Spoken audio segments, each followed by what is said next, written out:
اللهم صل على محمد وآل محمد. اللهم يا من برحمته يستغيث المذنبون،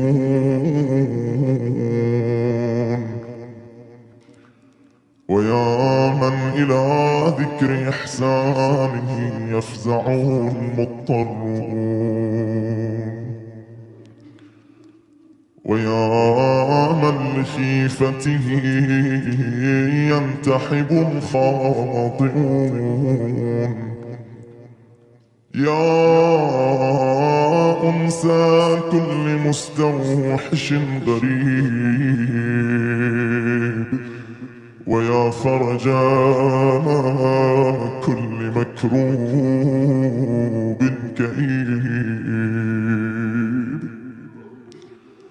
ويا غوثا كل مخذول فريد، ويا عضدا كل محتاج طريد. أنت الذي وسعت كل شيء رحمة وعلما، وأنت الذي جعلت لكل مخلوق في نعمك سهما، وأنت الذي عفوه أعلى من عقابه، وأنت الذي تسعى رحمته أمام غضبه، وأنت الذي عطاؤه أكثر من منعه، وأنت الذي اتسع الخلائق كلهم في وسعه، وأنت الذي لا يرغب في جزاء من أعطاه، وأنت الذي لا يفرط في عقاب من عصاه. وأنا يا إلهي عبدك الذي أمرته بالدعاء فقال لبيك وسعديك. ها أنا ذا يا رب مطروح بين يديك، أنا الذي أوقرت الخطايا ظهرها، وأنا الذي أفنت الذنوب عمرها، وأنا الذي بجهله عصاك ولم تكن أهلا منه لذاك. هل أنت يا إلهي راحم من دعاك فأبلغ في الدعاء، أم أنت غافر لمن بكاك فأسرع في البكاء، أم أنت متجاوز عمن عفر لك وجهه تذللا، أم أنت مغن من شكا إليك فقره توكلا. إلهي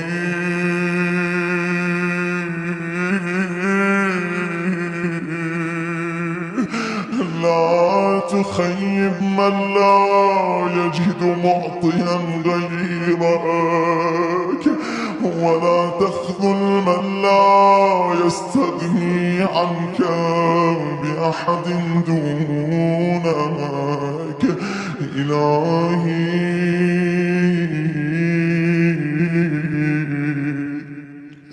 فصل على محمد وآله ولا تعرض عني وقد أقبلت عليك، ولا تحرمني وقد رغبت إليك، ولا تجبهني بالرد وقد انتصبت بين يديك.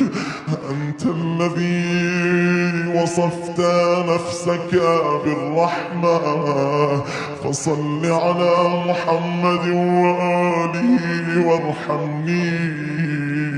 وأنت الذي سميت نفسك بالعفو، فاعف عني. قد ترى يا إلهي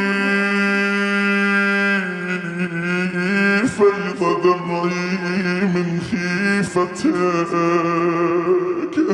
ووجيب قلبي من خشيتك، وانتفاض جوارحي من هيبتك.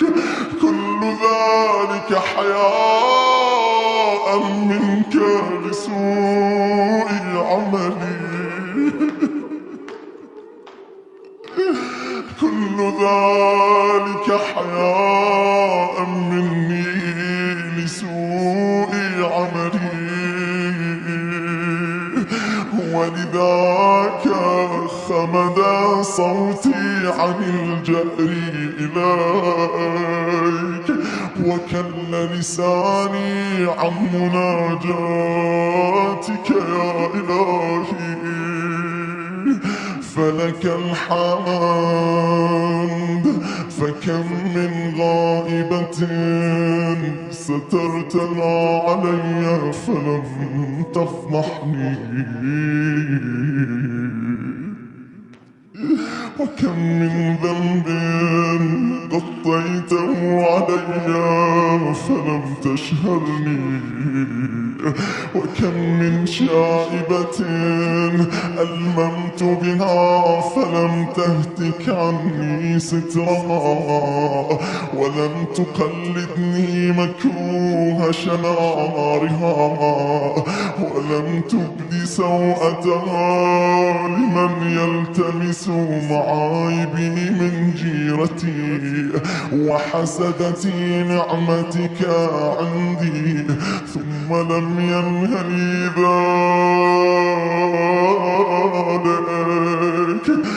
عن أن جريت إلى سوء ما عهدت مني. فمن أجهل مني يا إلهي برشده، ومن أغفل مني عن حظه،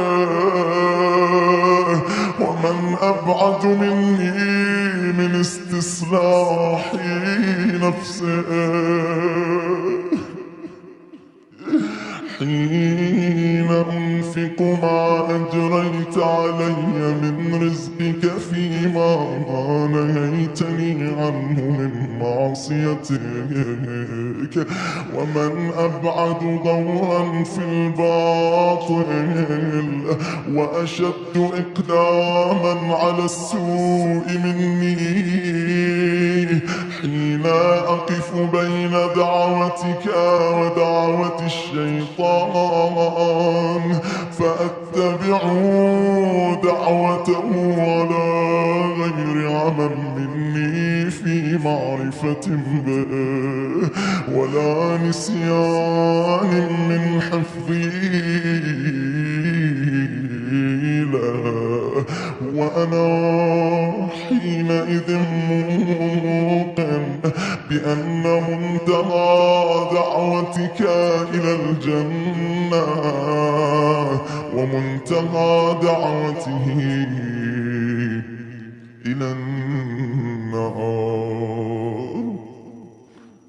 سبحانك ما أعجب ما أشهد به على نفسي،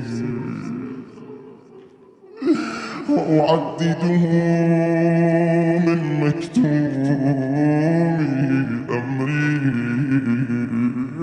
وأعجب من ذلك أناتك عني وإبطاؤك عن معاجلتي، وليس ذلك من كرمي عليك بل تأنيا منك لي وتفضلا منك علي، لأن أرتدع عن معصيتك المسخطة وأقلع عن سيئات المخلقة، ولأن عفوك عني أحب إليك من عقوبتي، بل أنا يا إلهي أكثر ذنوبا وأقبح آثارا وأشنع أفعالا وأشد في الباطل تهورا وأضعف عند طاعتك تيقظا وأقل لوعيدك انتباها وارتقابا من أن أحصي لك عيوبي أو أقدر على ذكري ذنوبي، وإنما أوبخ بهذا نفسي طمعا في رأفتك التي بها صلاح أمر المذنبين، ورجاء لرحمتك التي بها فكاك رقاب الخاطئين. اللهم وهذه رقبتي قد أرقتها الذنوب، فصل على محمد وآله وأعتقها بعفوك. وهذا ظهري قد أثقلته الخطايا، فصل على محمد وآله وخفف عنه بمنك يا إلهي.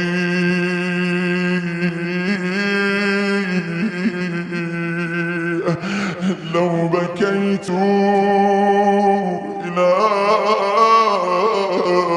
إليك حتى تسقط أشفار عيناي، وانتحبت حتى ينقطع صوتي، وقمت لك حتى تتنشر قدماي، وركعت لك حتى ينخلع صلبي، وسجدت لك حتى تتفقأ حدقتاي، وأكلت تراب الأرض طول عمري، وشربت ماء الرماد آخر دهري، وذكرتك في خلال ذلك حتى يكل لساني، ثم لم أرفع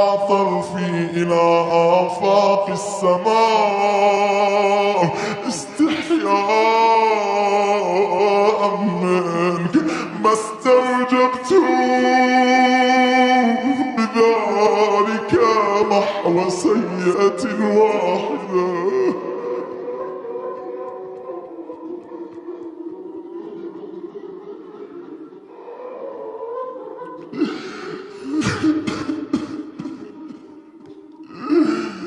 ما استوجبت بذلك نحو سيئة واحدة من سيئاتي، وإن كنت تغفر لي حين أستوجب مغفرتك وتعفو عني حين أستحق عفوك، فإن ذلك غير واجب لي باستحقاق، ولا أنا أهل له باستيجاب، إذ كان جزائي منك في أول ما عصيتك النار، فإن تعذبني فأنت غير ظالم لي. إلهي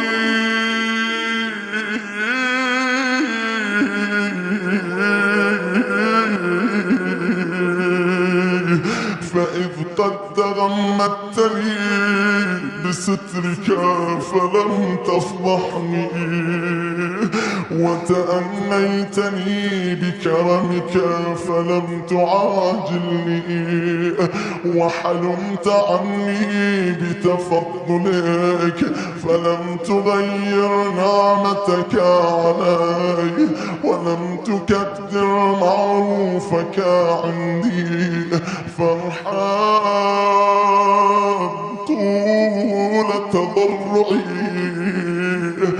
وشدة مسكنتي وسوء موقفي.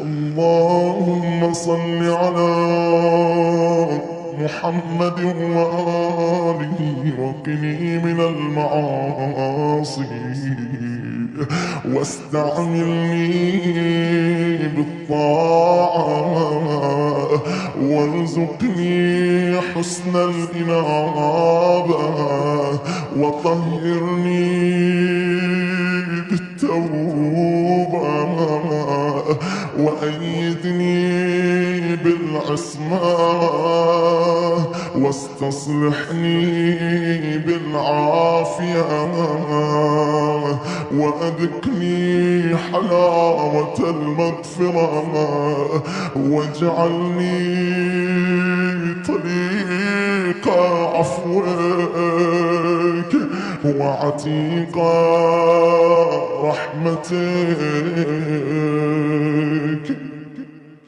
واكتب لي أمانا من سخطك، وبشرني بذلك في العاجل دون الآجل بشرى أعرفها، وعرفني فيه علامة أتبينها، إن ذلك لا يضيق عليك في وسعك، ولا يتكأدك في قدرتك،